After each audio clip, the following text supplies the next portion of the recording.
funny to see. I think science is not fun. Yeah, we used to play with dry ice, then we find out that it's not good for the pipes. Okay, once upon a time, we had our rat model for the pain disorders, and we dealt with the rat, and after the experiment we had to kill the rat, and we didn't have any place to put it. So we put it into the refrigerator, just, you know, in a cool place. And who would know that that particular night we were running out of the electricity. So I can't explain to you exactly what happened to the rat, but the whole building had to run to the forest to look for the mushrooms for a couple of hours. I just had to make a very quick PCR reaction and then to go quick to pick up my children from the kindergarten. So I made this very quick PCR reaction and I came home, and then I found out this PCR reaction in my bag. In my first year as a PhD student, they sent me on a search for a chemical that didn't exist. So I spent hours looking for a chemical that just never existed in the first place.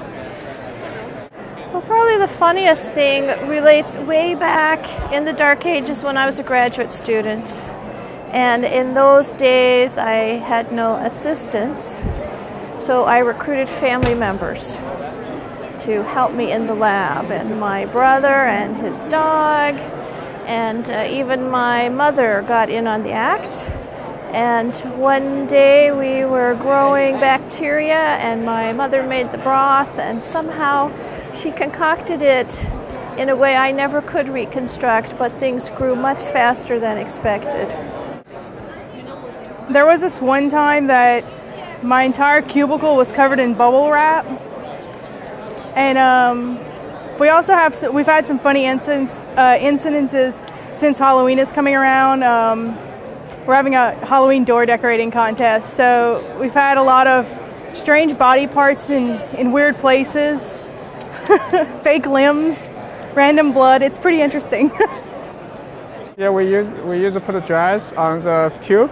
Saying you can spoil make everybody scared. This is a girl in our lab, and she is from Gaza, so she already have a little bit of the stereotype, you know, of being from an area of the world that is not very safe.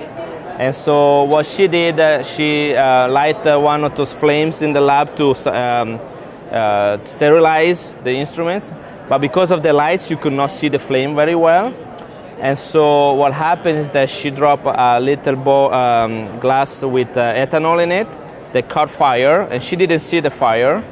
And so what she saw was that all the pipettes were melting in front of her, and she didn't know why they were melting. And all at once it started to smoke because the papers and everything started getting on fire. So she took a lab coat from one of her colleagues. It was a very nice lab coat that her parents gave her for Christmas with her name embroidered in it. And really nice, and she took it to put off the fire, and it started burning the lab coat, and all the pipettes started attaching to it, and it was like a big mess. And she put off the fire and then cleaned up everything, put everything new, and then she didn't know what to do with the lab coat, so she hid really deep into a closet. And then the girl came and she couldn't find her lab coat, and she did say, "Oh, I don't know, no one knew where it was." And then one day she found it and she wondered what happened, so the truth came out. And we gave her an award as the Palestinian pyro something. And we still have the plaque hanging in our lab. A very funny story. They are still laughing on me today. It was at the beginning when I started in the lab, and I was analyzing some data, and I noticed that many of the samples have a specific mutation. So I tell them, "Oh, I discovered this, what is very strange."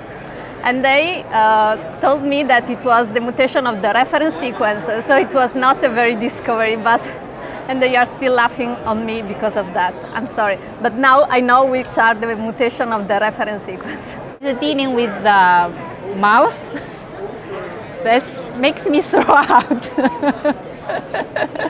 It would be using dry ice, putting it in little Eppendorf tubes and letting them explode in the sinks, and then your boss walks in when 10 go off at once and you get in massive trouble. So. But when I was a graduate student, I won't name the person, but We did a lot of blood. We used, in those days, which was many years ago, in fact in the 1970s, the early 1970s, we didn't have a lot of DNA markers, so we used protein markers, and we did a lot of things out of serum, and there was a hemoglobin buffer, which we used to be able to study different differences. And another graduate student in the lab was very confused because he was running around looking for something that was red. That was pretty funny. I work in a dry lab, so I do computers, and very early on in my scientific career, I wrote a program that intending to generate a loop in the program. And instead, what I did was I created a program that called itself over and over and over again, so that it was sort of, it spawned itself sort of with the Sorcerer's Apprentice type outcome with hundreds and then thousands of copies of this program running on the system, and it brought the whole computer to a standstill. And this was a number of years ago when there were mainframes, so I brought the whole mainframe down. Well, we used to have a rite of initiation that my lab techs got on me, and it was they would take a cardboard box and they would put a hole in it, and they would put their finger up through the hole, and then they did this to everybody that came in. They would have a little plastic bag full of growth media and lay it on top of the finger. So they would say, "Look what we got! Look what we got in the in this box." Disturbing. Sometimes when you realize that that experiments that have gone wrong haven't gone wrong, but they just convey new knowledge. I remember when we identified new types of mutations causing cardiovascular disease, and initially we thought that everything had gone wrong, but they hadn't, and we had a very interesting result. That was a good day. So there are other days where you just jump up and down in the lab, but unfortunately they're rare. There's a lot of hard work also. Well, I don't think I'm supposed to be saying this, but my fascination with dry ice was one of those. So I had a friend who was showing me what dry ice could do if you mix a little bit of water in it. So we tested it out with a tiny test tube. And being, all mature and all, so I wanted to test it on a bigger vessel. So a Coke bottle. So you can imagine what happened in the lab. Luckily we were just two, and it wasn't too bad. In the end, we explained things well, and we apologized, and everything went fine. For my graduate research, I did a lot of fungal extractions.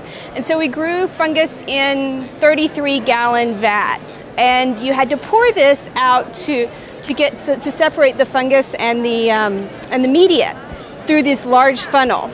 Well, I missed the funnel and ended up giving myself a 33-gallon bath of fungal juice with, so that resulted in a very wet call to the husband to get new clothes and a new shower, and cleanup, lots of cleanup. When I was in college, I set fire to my chemistry lab. What happened there? You have typical experiments that you're supposed to do, and typically in the lab you have to be very precise and be very careful with the measurements of the chemicals that go into your reactions. And when I was younger, I was not so precise and I was not so careful, and I just kind of mixed things together willy-nilly, and I had a reaction that over-ignited. It was on a Bunsen burner and ended up setting fire, and literally we did have to call the fire department, and yeah. And the good thing is I actually still completed it and I have my PhD. So you can set fire to your college chemistry lab and you can still graduate.